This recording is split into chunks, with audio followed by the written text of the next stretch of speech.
আজ থেকে 40-50 বছর পর যখন নাতি নাতনিরা এসে আমাকে বলবে, দাদু নেইমার কে, আমি তখন তাদেরকে বলবো, নেইমার জানি না তো।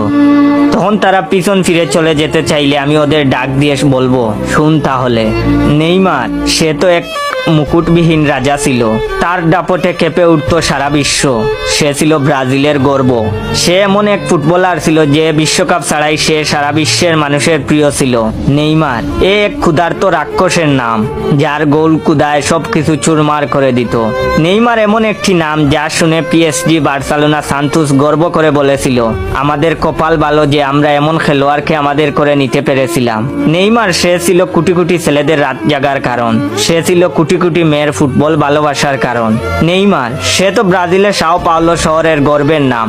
মায়ের গর্ভে আসা থেকে শুরু করে জীবনের শেষ সময় পর্যন্ত ইনজুরি নিয়ে লড়াই করা যোদ্ধার নাম। নেইমার সে যে কতটা ভালো বন্ধু তা বিশ্ব চ্যাম্পিয়ন মেসি ভালো বলতে পারবে।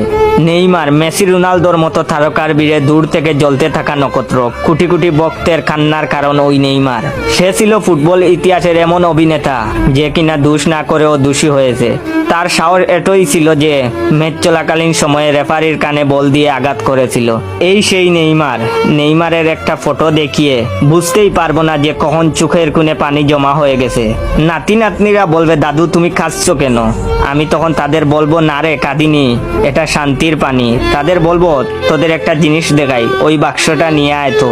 বাক্স খুলে দেখাবো নেইমারের সাথে তোলা ছবি আর নেইমারের স্বাক্ষরিত একটা হলুদ রঙের জার্সি।